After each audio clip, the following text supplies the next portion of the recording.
ಇವತ್ತಿನ ಸರಣಿಯಲ್ಲಿ ನಾವು ರಾಮಾಯಣದ ಕೈಕೇಯಿ ಅನ್ನೋ ಪಾತ್ರದ ಬಗ್ಗೆ ನೋಡೋಣ. ಈ ಕೈಕೇಯಿ ಸಾಮಾನ್ಯವಾಗಿ ರಾಮಾಯಣ ಓದಿದ ಎಲ್ಲರಿಗೂ ಪರಿಚಿತವಾದ ಪಾತ್ರ. ದಶರಥನ ಮೂರನೆಯ ಮಡದಿ, ರಾಮನ ವನವಾಸಕ್ಕೆ ಕಾರಣಳಾದವಳು, ಭರತನ ತಾಯಿ ಇತ್ಯಾದಿ ಇತ್ಯಾದಿ. ಅವಳ ಬಗ್ಗೆ ಸಾಕಷ್ಟು ಕಥನಗಳಿದ್ದಾವೆ, ನಮಗೆ ತಿಳುವಳಿಕೆಗಳು ಇದ್ದಾವೆ. ಈ ಕೈಕೇಯಿಯ ಪಾತ್ರ ಒಟ್ಟು ರಾಮಾಯಣದ ಮತ್ತು ರಾಮನ ವ್ಯಕ್ತಿತ್ವ ವಿಕಾಸದಲ್ಲಿ ಹೇಗೆ ಪ್ರಧಾನ ಭಾಗವನ್ನು ವಹಿಸಿತು ಅನ್ನೋದನ್ನು ನಾವು ನೋಡಬೇಕು. ಯಾಕಂದರೆ ಕೈಕೇಯಿ ಅಂದಾಗ ಅವಳ ದೇಶ ಕೇಕಯ, ಅವಳ ತಂದೆ ಅಶ್ವಪತಿ, ದಶರಥ ಸಂತಾನ ಪ್ರಾಪ್ತಿಗಾಗಿ ಮೂರನೆಯ ರಾಣಿಯಾಗಿ ಕೈಕೇಯಿಯನ್ನು ವರಿಸಿದ. ಆ ಕಾಲದಲ್ಲಿ ಕೈಕೇಯಿಯ ತಂದೆಗೆ ದಶರಥ ಒಂದು ಮಾತು ಕೊಟ್ಟಿದ್ದ, ಇವಳ ಹೊಟ್ಟೆಯಲ್ಲಿ ಹುಟ್ಟುವ ಮಗನಿಗೆ ತನ್ನ ಸಿಂಹಾಸನಾಧಿಕಾರವನ್ನು ಕೊಡ್ತೇನೆ ಅಂತ. ರಾಮಾಯಣದಲ್ಲಿ ಅದು ಸಂದರ್ಭತ್ವೇನ ಪ್ರಸ್ತಾವಿತವಾಗ್ತದೆ. ಆದರೆ ಈ ಕೈಕೇಯಿ ಈ ವರವನ್ನು ಬಳಸಿಕೊಂಡಳು ಅಂತ ಕೇಳಿದರೆ ಅವಳದನ್ನು ಬಳಸಿಕೊಂಡ ಹಾಗಿಲ್ಲ. ಯಾಕಂದರೆ ಇಬ್ಬರಿಗೂ ವಯಸ್ಸಾಗಿತ್ತು. ದಶರಥ ತನ್ನ ತೀರ ವೃದ್ಧಾಪ್ಯದಲ್ಲಿ ಪುತ್ರಕಾಮೇಷ್ಟಿ ಅನ್ನುವ ಯಾಗದ ಮುಖೇನ ಮಕ್ಕಳನ್ನು ಪಡೆದ. ಕೈಕೇಯಿ ಯಾಕೆ ತನ್ನ ಈ ಹಕ್ಕನ್ನು ಚಲಾಯಿಸಲಿಲ್ಲ ಅನ್ನೋದು ಒಂದು ಪ್ರಶ್ನೆ. ಅದನ್ನು ಆಮೇಲೆ ನೋಡೋಣ.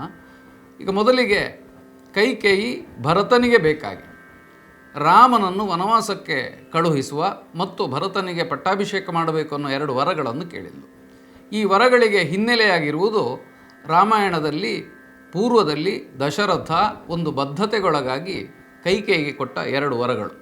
ಏನು ಈ ವರಗಳ ಸ್ವಾರಸ್ಯ ಅಂದರೆ, ಕೈಕೇಯಿ ದಶರಥನ ಜೊತೆಯಲ್ಲಿ ದೇವಲೋಕಕ್ಕೆ ಹೋಗ್ತಾಳೆ. ದೇವಲೋಕದಲ್ಲಿ ಒಬ್ಬ ರಾಕ್ಷಸನ, ತಿಮಿಧ್ವಜ ಅಂತಲೋ ಶಂಬರ ಅಂತಲೋ ಅವನ ಹೆಸರು, ಆ ರಾಕ್ಷಸನನ್ನು ಎದುರಿಸಿ ಅವನನ್ನು ಕೊಂದು ದೇವತೆಗಳಿಗೆ ಸಹಾಯ ಮಾಡಬೇಕು. ಈ ದೇವತೆಗಳ ಆಹ್ವಾನದ ಮೇಲೆ ದಶರಥ ದೇವಲೋಕಕ್ಕೆ ಹೋಗ್ತಾನೆ. ಆ ಕಾಲದಲ್ಲಿ ದಶರಥ ಬಹಳ ಪರಾಕ್ರಮಿಯಾಗಿದ್ದ. ಈ ದಶರಥ ದೇವಲೋಕಕ್ಕೆ ಹೋಗಿ ಕೈಕೇಯಿಯ ಜೊತೆಯಲ್ಲಿ ಶಂಬರಾಸುರನ ಜೊತೆಯಲ್ಲಿ ಯುದ್ಧ ಮಾಡ್ತಾನೆ. ಯುದ್ಧ ಮಾಡುವಾಗ ಮೊದಲೇ ರಾಕ್ಷಸರು ಮಾಯಾವಿಗಳು. ಈ ವಿರೋಧಿ ರಾಕ್ಷಸ ಏನು ಮಾಡ್ತಾನೆ ಅಂತಂದರೆ, ತಾನು 16 ರೂಪಗಳನ್ನು ಧರಿಸಿ 10 ದಿಕ್ಕುಗಳಲ್ಲಿ ಕಾಣಿಸಿಕೊಳ್ತಾನೆ. ದಶರಥ ಆ 10 ದಿಕ್ಕುಗಳಲ್ಲಿ ತನ್ನ ರಥವನ್ನು ನಡೆಯಿಸಿ ಅವನನ್ನು ಎದುರಿಸ್ತಾನೆ. ಹೀಗಾಗಿ ಅವನಿಗೆ ದಶರಥ ಅನ್ನೋದು ಅನ್ವರ್ಥನಾಮವಾಗಿ ಬಂತು ಅಂತಲೂ ಒಂದು ಗ್ರಹಿಕೆ ಇದೆ. ಅಂದರೆ ಕೆಲವು ಕಡೆಯಲ್ಲಿ ದಶರಥನ ಪೂರ್ವದ ಹೆಸರು ದಶರಥ ಅಂತ ಆಗಿರಲಿಲ್ಲ, ಅವನಿಗಿನ್ನೇನೋ ನೇಮಿ ಇತ್ಯಾದಿ ಯಾವುದೋ ಹೆಸರಿತ್ತು. ಈ ಪ್ರಕರಣದ ಮೇಲೆ ಅವನಿಗೆ ದಶರಥ ಎಂಬ ಪ್ರಸಿದ್ಧಿ ಬಂತು ಅಂತ ಒಂದು. ಇನ್ನೊಂದು, ದಶರಥ ಎಂಬ ಹೆಸರಿತ್ತು, ಅದನ್ನು ಅವ ಸಾರ್ಥಕಪಡಿಸಿಕೊಂಡ ಅನ್ನೋದು ಇನ್ನೊಂದು. ಇದೆರಡಕ್ಕೂ ಕಾರಣಳಾದವಳು ಈ ಕೈಕೇಯಿ. ಯಾಕಂದರೆ ಅವಳು ಜೊತೆಯಲ್ಲೇ ಇದ್ಲು. ಯುದ್ಧ ನಡೆಯುವಾಗ ದಶರಥನಿಗೆ ಒಂದು ಹಂತದಲ್ಲಿ ಆಯಾಸ ಆಗ್ತದೆ. ಆ ಕಾಲಕ್ಕೆ ದಶರಥನ ರಥವನ್ನು ದೂರಕ್ಕೆ ಕೊಂಡೊಯ್ದು ಅವನ ಪ್ರಾಣವನ್ನು ಉಳಿಸಿದ್ಲು. ಈ ಪ್ರಾಣ ರಕ್ಷಣೆ ಮಾಡಿದ್ಲು ಎಂಬ ಸಂತೋಷಕ್ಕೆ ದಶರಥ ಹೇಳ್ತಾನೆ, ನಿನಗೆ 2 ವರಗಳನ್ನು ಕೊಡ್ತೇನೆ, ಬೇಕಾದ್ದು ಕೇಳು. ಕೈಕೇಯಿ ಹೇಳ್ತಾಳೆ, ನನಗೆ ಯಾವ ವರದ ಅಗತ್ಯವೂ ಇಲ್ಲ. ಒಂದು ವೇಳೆ ಬೇಕು ಅಂತಾದರೆ ಮುಂದೆ ಯಾವತ್ತಾದರೂ ನಾನು ಆ ವರಗಳನ್ನು ಪಡೆಯುತ್ತೇನೆ ಅಂತ ದಶರಥನ ಹೇಳ್ತಾಳೆ. ಅಂದರೆ ಈ ವರಗಳು ಒಂದು ರೀತಿ ಮೀಸಲಾಗಿ ಇಡಲ್ಪಟ್ಟವು. ಆ 2 ವರಗಳನ್ನು ಬಹುಶಃ ಕೈಕೇಯಿ ಕೂಡ ಮರೆತಿರಬೇಕು. ಯಾಕಂದರೆ ಪರಸ್ಪರ ಸಂಬಂಧ ತುಂಬ ಹಾರ್ದಿಕವಾಗಿದ್ದಾಗ ಇಂತಹ ನಿರ್ಬಂಧಗಳೆಲ್ಲ ಇರುವುದಿಲ್ಲ.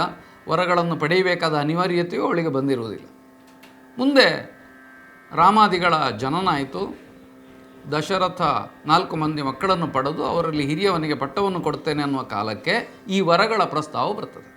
ಮಂಥರೆ ಅನ್ನುವ ದಾಸಿ ರಾಮನಿಗೆ ಪಟ್ಟಾಭಿಷೇಕ ಆಗ್ತದೆ ಅನ್ನುವುದನ್ನು ತಿಳಿದು ಅದನ್ನು ತಪ್ಪಿಸಿ ಕೈಕೇಯಿಯ ಮಗ ಭರತನಿಗೆ ಆಗಬೇಕು ಎನ್ನುವ ಯೋಚನೆಯಿಂದ ಕೈಕೇಯಿಯನ್ನು ಪ್ರಚೋದಿಸ್ತಾಳೆ. ನೋಡಿ, ನಾವು ಒಂದು ರೀತಿ ಕೈಕೇಯಿಗೆ ಖಳನಾಯಕಿಯ ಪಟ್ಟವನ್ನು ಕೊಟ್ಟಿದ್ದೇವೆ. ಆದರೆ ಎಲ್ಲಿಯವರೆಗೆ ಮಂಥರೆ ಬಂದು ಈ ಪ್ರಕರಣದಲ್ಲಿ ಕೈ ಹಾಕುವುದಿಲ್ಲವೋ ಅಲ್ಲಿಯವರೆಗೆ ಕೈಕೇಯಿ ಪೂರ್ಣ ಪ್ರಮಾಣದ ಮಮತಾಮಯಿ ತಾಯಿಯಾಗಿಯೇ ಇದ್ಲು ರಾಮನ ಮಟ್ಟಿಗೂ ಕೂಡ. ಯಾಕಂದರೆ ಪ್ರಸಿದ್ಧವಾದ ಒಂದು ಹೇಳಿಕೆ ನಮ್ಮ ಯಕ್ಷಗಾನದಲ್ಲೆಲ್ಲ ಬಳಕೆ ಆಗ್ತದೆ. ಏನು ಅಂತಂದರೆ, ಭರತ ಅಳ್ತಾ ಇದ್ದರೆ, ರಾಮ ನಗ್ತಾ ಇದ್ದರೆ, ತನ್ನ ಮಗನಾದ ಅಳುತ್ತಿರುವ ಭರತನನ್ನು ಬಿಟ್ಟು ನಗ್ತಾ ಇದ್ದ ರಾಮನನ್ನು ಎತ್ತಿಕೊಳ್ತಾ ಇದ್ಲು ಅಂತ. ಅಂದರೆ ಅಷ್ಟು ಪ್ರೀತಿಯ ತಾಯಿಯಾಗಿದ್ದ ಕೈಕೇಯಿ ಮಂಥರೆಯಿಂದ ಪ್ರಚೋದಿಸಲ್ಪಟ್ಟು ತನ್ನ 2 ವರಗಳನ್ನು ಕೇಳುವುದಕ್ಕೆ ಬಯಸ್ತಾಳೆ. ಅಲ್ಲಿಯವರೆಗೆ ದಶರಥ ಏನು ವಾಗ್ದಾನ ಮಾಡಿದ್ನೋ ಆ ವಾಗ್ದಾನದ ನೆನಪು ದಶರಥನಿಗೂ ಇಲ್ಲ, ಕೈಕೇಯಿಗೂ ಇಲ್ಲ. ಯಾವುದು? ಮದುವೆಯ ಕಾಲದಲ್ಲಿ ನಿನ್ನ ಮಗನಿಗೆ ಪಟ್ಟ ಕೊಡ್ತೇನೆ ಅಂತ. ಇಬ್ಬರು ಅದನ್ನು ಮರೆತಿದ್ದಾರೆ. ಇಲ್ಲಿ ಎರಡು ವರಗಳನ್ನು, ಒಂದು ಭರತನಿಗೆ ಪಟ್ಟಾಭಿಷೇಕವು, ಇನ್ನೊಂದು ರಾಮನಿಗೆ ವನವಾಸವು ಅನ್ನುವುದನ್ನು ಕೇಳಿದಾಗ ರಾಮನ ಮೇಲೆ ವಿಪರೀತವಾದ ವ್ಯಾಮೋಹವನ್ನಿಟ್ಟಿದ್ದ ದಶರಥ ಈ ದುಃಖವನ್ನು ತಡೆಯುವುದಕ್ಕಾಗದೆ ಆಮೇಲೆ ತೀರ್ಕೊಳ್ತಾನೆ. ಇಲ್ಲಿ ವಿಸಂಗತಿ ಅಂತ ಕಾಣುವುದೇನು ಅಂತಂದರೆ, ಯಾವ ಚಕ್ರವರ್ತಿಯನ್ನು ರಕ್ಷಿಸಿದ್ದಕ್ಕಾಗಿ ಎರಡು ವರಗಳನ್ನು ಕೈಕೇಯಿ ಪಡೆದಲ್ಲ, ಒಂದು ರಾಷ್ಟ್ರ ನಾಯಕನನ್ನು, ಒಂದು ತನ್ನ ಪತಿಯನ್ನು, ಅದಕ್ಕಿಂತ ಹೆಚ್ಚು ಅಯೋಧ್ಯೆಯ ಆಳುವ ಅರಸನನ್ನು ರಕ್ಷಿಸಿದ ಕಾರಣಕ್ಕೆ, ಅವನ ಪ್ರಾಣವನ್ನು ಉಳಿಸಿದ ಕಾರಣಕ್ಕೆ ಕೊಟ್ಟ ವರಗಳು, ಅದನ್ನು ಇವಳು ವಿನಿಯೋಗಿಸಿದ್ದು ಒಂದು ಅರ್ಥದಿಂದ ಅವನ ಮರಣಕ್ಕೆ. ಅಂದರೆ ನೋಡಿ, ಒಂದು ಆ ವಿಸಂಗತಿಯನ್ನು ನೀವು ಗಮನಿಸಬೇಕು. ಪ್ರಾಣವನ್ನು ಉಳಿಸಿದ್ದಕ್ಕೆ ಪಡೆದ ವರವನ್ನು ಪರೋಕ್ಷದಿಂದ ಪ್ರಾಣವನ್ನು ಕಳೆಯುವುದಕ್ಕಾಗಿ ಬಳಸಿಬಿಟ್ಲ ಕೈಕೇಯಿ ಅಂತ ಒಂದು. ಇನ್ನೊಂದು, ಈ ವರವನ್ನು ಮಾತ್ರ ಕೇಳಿದ್ಲು ಯಾಕೆ? ಪೂರ್ವ ನಿಬಂಧನೆಯ ಪ್ರಕಾರ ಭರತನಿಗೆ ಪಟ್ಟಾಗಬೇಕಿತ್ತಲ್ಲ. ಅಶ್ವಪತಿ ಮಹಾರಾಜನಿಗೆ ಕೇಕಯದಲ್ಲಿ ದಶರಥ ಕೊಟ್ಟ ಮಾತಿನ ಪ್ರಕಾರ ಪಟ್ಟಾಭಿಷೇಕದ ಭರತನಿಗೆ ಆಗಬೇಕಾಗಿತ್ತು. ಕೈಕೇಯಿ ಯಾಕೆ ಈ ಪೂರ್ವ ಷರತ್ತನ್ನು ಬಳಸಲಿಲ್ಲ? ಒಂದು ಸೂಕ್ಷ್ಮ ಇದೆ. ಕೈಕೇಯಿ ತಾನಾಗಿ ಪ್ರಾಕೃತಿಕವಾಗಿ ಮಗುವನ್ನು ಪಡೆದದ್ದಲ್ಲ. ಆ ಕಾಲ ಕಳೆದ ಮೇಲೆ ದಶರಥ ಯಜ್ಞ ಮೂಲಕ ಪಡೆದದ್ದು. ಇಲ್ಲಿ ಕರ್ತೃತ್ವ ದಶರಥನದ್ದೇ ಇರುವುದು ಹೊರತು ಈ ಮೂವರು ರಾಣಿಯರು ಸಹಜವಾಗಿ ತಾಯಂದಿರಾದದ್ದಲ್ಲ. ಹಾಗಾಗಿಯೇ ಕೈಕೇಯಿಯ ಬಸಿರಿನಲ್ಲಿ ಹುಟ್ಟಿದ ಮಗನಿಗೆ ಸಿಂಹಾಸನವನ್ನು ಕೊಡ್ತೇನೆ ಎನ್ನುವ ಮಾತಿಗೆ ಅಥವಾ ನಿರ್ಬಂಧಕ್ಕೆ ಪ್ರಾಶಸ್ತ್ಯವೇ ಉಳಿಯಲಿಲ್ಲ. ಬಹುಶಃ ಇದನ್ನು ಕೈಕೇಯಿಯೂ ಗ್ರಹಿಸಿರಬೇಕು, ದಶರಥನೂ ತಿಳಿದಿರಬೇಕು. ಆದ ಕಾರಣ ಅವರಿಬ್ಬರು ಆ ವಿಷಯವನ್ನು ಮಾತಾಡುವುದೇ ಇಲ್ಲ. ಆ ಪ್ರಸ್ತಾವ ಬರುವುದು ಆಮೇಲೆ ಭರತನಲ್ಲಿ ರಾಮ ಹೇಳುವ ಮಾತುಗಳಲ್ಲಿ. ಹೀಗಾಗಿ ಕೈಕೇಯಿ ಯಾವ ಕಾರಣಕ್ಕೆ ವರವನ್ನು ಪಡೆದ್ಲೋ ಅದಕ್ಕೆ ವಿರೋಧವಾಗಿ ಅದನ್ನು ಬಳಸಿಬಿಟ್ಲು. ಇಲ್ಲಿ ಗಮನಿಸಬೇಕಾದ ಇನ್ನೊಂದು ಸೂಕ್ಷ್ಮ ಏನಿದೆ ಅಂತಂದರೆ, ನಾವು ಸ್ವಲ್ಪ ಕಥೆಯಿಂದ ಹೊರಗೆ ನೋಡಿದರೆ, ಯಾವ ತಾಯಿಯಾದರೂ ತನ್ನ ಮಗನ ಕ್ಷೇಮಕ್ಕಾಗಿಯೇ ದುಡಿಯುವುದೋ ಅಥವಾ ಅದಕ್ಕಾಗಿ ಪರಿಶ್ರಮಿಸುವುದೋ ಸಹಜವಾದ. ಇಲ್ಲಿ ತಾನು ಅತ್ಯಂತ ಪ್ರೀತಿಸ್ತಾ ಇದ್ದ ರಾಮನ ವಿರೋಧವಾಗಿ ಈ ವರಗಳನ್ನು ಅವಳು ಬಳಸಿಕೊಂಡ್ಳು ಅಂತಂದರೆ, ಒಂದು ಗಮನಿಸಬೇಕು, ದಶರಥ ರಾಮನಿಗೆ ಪಟ್ಟಾಭಿಷೇಕವನ್ನು ಕೊಟ್ಟ ಮೇಲೆ ಯಾವ ವರಗಳನ್ನು ಕೊಡುವ ಪರಿಸ್ಥಿತಿಯಲ್ಲಿ ಇರುವುದಿಲ್ಲ, ಅಧಿಕಾರ ಕಳ್ಕೊಂಡಿರ್ತಾನೆ. ಆದರೆ ಒಂದು ರೀತಿ ಋಣಭಾರವಾಗಿ ದಶರಥನ ಹೆಗಲ ಮೇಲೆ ಅದು ಉಳಿಯುತ್ತದೆ. ಇದು ಒಂದು. ಇನ್ನೊಂದು, ಅವನು ಒಂದು ವೇಳೆ ವರವನ್ನು ಕೊಡದೇ ಇದ್ದರೆ, ಕೊಡ್ತೇನೆ ಅಂತಂದ ಮಾತು ಅವನದು ಸುಳ್ಳಾಗ್ತದೆ. ಹೀಗಾಗಿ ದಶರಥನ ಮಾತನ್ನು ಸುಳ್ಳಾಗಿಸಬಾರದು ಎನ್ನುವಂತಹ ಒಂದು ನೆಲೆಯೂ ಈ ಕೈಕೇಯಿಯ ಹಠಕ್ಕೆ ಉಂಟು ಅಂತ ನಾವು ತಿಳಿಬೇಕು. ಇಷ್ಟಾಗಿಯೂ ಕೈಕೇಯಿ ಸುಖವಾಗಿದ್ಲೋ ಅಂತ ಕೇಳಿದರೆ, ಭರತ ದೂರದ ಕೇಕೆಯ ದೇಶದಲ್ಲಿದ್ದವ, ರಾಮನ ವನವಾಸ, ದಶರಥನ ಅವಸಾನ ಇದೆರಡು ವರ್ತಮಾನವನ್ನು ಗ್ರಹಿಸಿ ಅಯೋಧ್ಯೆಗೆ ಬಂದಾಗ, ಅಥವಾ ವಸಿಷ್ಠರ ನಿರೂಪದಂತೆ ಅಯೋಧ್ಯೆಗೆ ಬಂದಾಗ, ಅವನಿಗೆ ಈ ಪ್ರಕರಣ ಇಡೀ ವಿಸ್ತಾರವಾಗಿ ಗೊತ್ತಾಗ್ತದೆ. ತನ್ನ ತಾಯಿ ತನಗೆ ಸಿಂಹಾಸನವನ್ನು ಕೊಡುವುದಕ್ಕೆ ಬೇಕಾಗಿ ಇಷ್ಟೆಲ್ಲ ಮಾಡಿದ್ದಾಳೆ. ಯಾವ ಮಗನಾದರೂ ಅಧಿಕಾರ ಬರುವಾಗ ಸಂತೋಷ ಪಡ್ತಿದ್ದ, ತಾಯಿಯನ್ನು ಅಭಿವಂದಿಸಬೇಕಾಗಿತ್ತು. ತಾಯಿಗೂ ಅದೇ ಬೇಕಾಗಿದ್ದದ್ದು. ಆದರೆ ಭರತ ಅವಳನ್ನು ಕೊಲ್ಲುವುದಕ್ಕೆ ಹೊರಡುತ್ತಾನೆ. ತನ್ನ ತಂದೆಯ ಮರಣಕ್ಕೂ ರಾಮನ ವನವಾಸಕ್ಕೂ ಈ ತಾಯಿ ಕೇಳಿದ ವರಗಳೇ ಕಾರಣಗಳಾದವಲ್ಲ ಅನ್ನುವ ಸಂಕಟದಿಂದ ತಾಯಿಯನ್ನು ಕೊಲ್ಲುವುದಕ್ಕೆ ಹೋಗ್ತಾನೆ. ಆಮೇಲೆ ವಸಿಷ್ಠರು ತಡೆಯುತ್ತಾರೆ, ಇತ್ಯಾದಿ ಇತ್ಯಾದಿ. ಅಂದರೆ ಯಾವ ಮಗನ ಅಭ್ಯುದಯಕ್ಕಾಗಿ ಕೈಕೇಯಿ ವರಗಳನ್ನು ವಿನಿಯೋಗಿಸಿದ್ಲೋ ಆ ಅಭ್ಯುದಯ, ಸಂತೋಷ ಭರತನಿಗೂ ಆಗಲಿಲ್ಲ. ಮತ್ತು ಭರತನಿಗೆ ಸಂತೋಷ ಆಗಲಿಲ್ಲ ಎಂಬುದರಿಂದ ಅವನಿಗೆ ಸಂತೋಷವಾಗಬೇಕಾದ್ದನ್ನು ಮಾಡಬೇಕಾದ ತಾಯಿ ತಾನೂ ಸಂತೋಷವಾಗಿರಲಿಲ್ಲ. ಅಂದರೆ ನೋಡಿ, ಈ ವರಗಳೇ ಎಷ್ಟು ವಿಚಿತ್ರ ವೈದೃಶ್ಯಕರವಾಗಿದ್ದು ಅಂತ. ಪ್ರಾಣ ಉಳಿಸಬೇಕಾದ್ದನ್ನು ವಿನಿಯೋಗಿಸಿ ಪ್ರಾಣ ತೆಗಿಬೇಕಾಯಿತು. ಸಂತೋಷ ಕೊಡಬೇಕಾದದ್ದಕ್ಕಾಗಿ ವಿನಿಯೋಗಿಸಿದ್ದು ದುಃಖಕ್ಕೆ ಕಾರಣವಾಯಿತು. ಈ ಭರತನಾದರೂ ಅದರ ವರವನ್ನು ಪಡೆದನ ಪ್ರಯೋಜನ ಸಿದ್ಧಿಯಾಯಿತಾ ಕೇಳಿದರೆ ಅದೂ ಇಲ್ಲ. ಇಲ್ಲಿ ಆದದ್ದು ಏನು ಅಂತಂದರೆ, ಯಾವ ಸಂಬಂಧವೂ ಇಲ್ಲದ ರಾಮ ಕಾಡಿಗೆ ಹೋಗಬೇಕಾಗಿ ಬಂದದ್ದು ಮಾತ್ರ. ಅಲ್ಲಿಯೂ ಭರತ ಚಿತ್ರಕೂಟಕ್ಕೆ ಹೋಗ್ತಾನೆ, ಕೈಕೇಯಿಯೂ ಅವನ ಜೊತೆಗೆ ಹೋಗ್ತಾಳೆ. ರಾಮನನ್ನು ಹಿಂದೆ ಕರ್ಕೊಂಡು ಬರ್ತೇನೆ, ರಾಮನನ್ನು ಅಯೋಧ್ಯೆಯ ರಾಜನಾಗಿ ಮತ್ತೆ ಮಾಡ್ತೇನೆ ಅಂತ ಭರತ ಹೊರಟಾಗ, ಯಾರು ವನವಾಸಕ್ಕೆ ಉತ್ತೇಜಿಸಿ ಕಳುಹಿಕೊಟ್ಲೋ ಆ ಕೈಕೇಯಿಯೇ ಮತ್ತೆ ರಾಮನನ್ನು ಹಿಂದೆ ಕರೆತರುವುದಕ್ಕಾಗಿ ಹೊರಡ್ತಾಳೆ. ಕೆಲವೇ ದಿನಗಳಲ್ಲಿ ಎಷ್ಟು ವ್ಯತ್ಯಾಸ ಆಗಿ ಹೋಯಿತು ಅಂತ.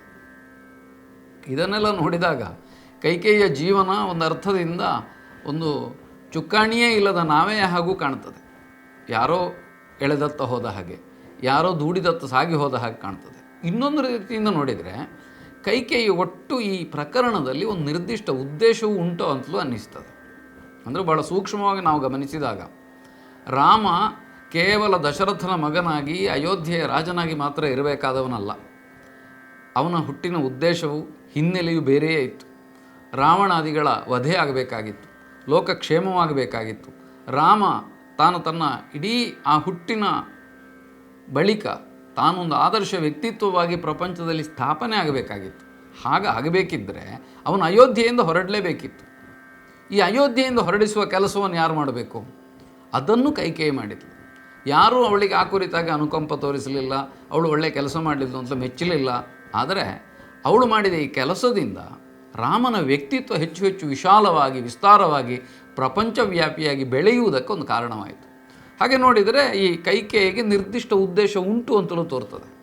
ಈಗ ಭರತ ತಾನು ಎಷ್ಟು ಭ್ರಾತೃಪ್ರೇಮಿ ಅನ್ನುವುದನ್ನು ಚಿತ್ರಕೂಟ ಪ್ರಕರಣದಲ್ಲಿ ತೋರಿಸ್ತಾನೆ. ರಾಮನ ಪಾದುಕೆಯನ್ನು ತನ್ನ ತಲೆಯಲ್ಲಿ ಹೊತ್ತು ಅಯೋಧ್ಯೆಗೆ ಬರ್ತಾನೆ. ತಾನೂ ರಾಮನ ಹಾಗೆ ಜಟಾವಲ್ಕಲಗಳನ್ನು ಧರಿಸಿ ಸನ್ಯಾಸಿಯ ರೀತಿಯ ಜೀವನವನ್ನು ಸಾಗಿಸ್ತಾನೆ 14 ವರ್ಷ. ರಾಮನಿಗೆ ವನವಾಸ, ಲಕ್ಷ್ಮಣನಿಗೂ ಅವನ ಜೊತೆಯಲ್ಲಿ ವನವಾಸ. ಭರತ ಅಯೋಧ್ಯೆಯಲ್ಲಿದ್ದರೂ ವನವಾಸವನ್ನೇ ಅನುಭವಿಸುವ ಹಾಗಿರ್ತಾನೆ. ಹೀಗೆ ಈ ಭರತನ ವ್ಯಕ್ತಿತ್ವ ಅನಾವರಣಗೊಳ್ಳುವುದಕ್ಕೂ ಕೂಡ ಕೈಕೇಯಿಯ ಈ ಪ್ರಕರಣ ಒಂದು ಹಿನ್ನೆಲೆಯಾಗಿ ಒದಗ್ತದೆ. ಹಾಗೆ ನೋಡಿದರೆ ಖಳನಾಯಕಿಯೂ ಅಲ್ಲ ಅವಳು, ನಾಯಕಿಯೂ ಅಲ್ಲ. ಒಂದು ಅರ್ಥದಿಂದ ರಾಮನ ವ್ಯಕ್ತಿತ್ವವನ್ನು ಎತ್ತರಿಸುವುದಕ್ಕೆ ಒಂದು ಸನ್ನೆಗೋಲಾಗಿ ಈ ಪ್ರಕರಣದಲ್ಲಿ ಇದ್ದಾಳು ಅಂತಲೂ ಅನ್ನಿಸ್ತದೆ. ಚಿತ್ರಕೂಟದಲ್ಲಿ ಉಳಿದವರ ಜೊತೆಯಲ್ಲಿ ಅವಳು ಕೇಳ್ತಾಳೆ ರಾಮನನ್ನು ಹಿಂದೆ ಬಾ ಅಂತ. ಅಂದರೆ ನೇರ ಕವಿ ಅವಳ ಮಾತುಗಳನ್ನು ಹೇಳದೇ ಇದ್ದರೂ ಅವಳಿಗೂ ರಾಮ ಬರಬೇಕು ಎಂಬ ಅಭಿಲಾಷೆ ಇತ್ತು. ರಾಜಮಾತೆಯರೆಲ್ಲ ಕೋರ್ತಾರೆ ಹಿಂದೆ ಬಾ ಅಂತ. ರಾಮ ಬರುವುದಿಲ್ಲ. ಮೇಲ್ನೋಟಕ್ಕೆ ನೋಡಿದರೆ ಒಟ್ಟು ಕೈಕೇಯಿಯ ಜೀವನ ಒಂದು ನಿಷ್ಪ್ರಯೋಜಕವಾದ ಹಾಗೆ ಈ ಹಂತದಲ್ಲಿ ಕಾಣ್ತದೆ. ಅವಳು ಉದ್ದೇಶಿಸಿದ್ದು ಯಾವುದೂ ನಡೀಲಿಲ್ಲ. ಕೊನೆಗಾಲಕ್ಕೆ ದಶರಥನು ತನ್ನ ಪ್ರೀತಿಯ ರಾಣಿಯಾದ ಕೈಕೇಯಿ ಅಂತಃಪುರವನ್ನು ಬಿಟ್ಟು ಕೌಸಲ್ಯ ಅಂತಃಪುರಕ್ಕೆ ಹೋಗ್ತಾನೆ. ನಿನ್ನ ಮುಖವನ್ನು ನೋಡೋದಿಲ್ಲ ನಾನು ಅಂತ, ಪಿಶಾಚಿ ನೀನು ಅಂತ ಬೈತಾನೆ. ಅಂದರೆ ಪತಿಯ ಪ್ರೀತಿಯಿಂದಲೂ ವಂಚಿತಳಲ್ಲೂ, ಮಕ್ಕಳು ತಿರಸ್ಕಾರದಿಂದ ಕಂಡರು, ಅಯೋಧ್ಯೆಯ ಪ್ರಜೆಗಳೆಲ್ಲ ಅವಳನ್ನು ನಿಂದಿಸಿದರು.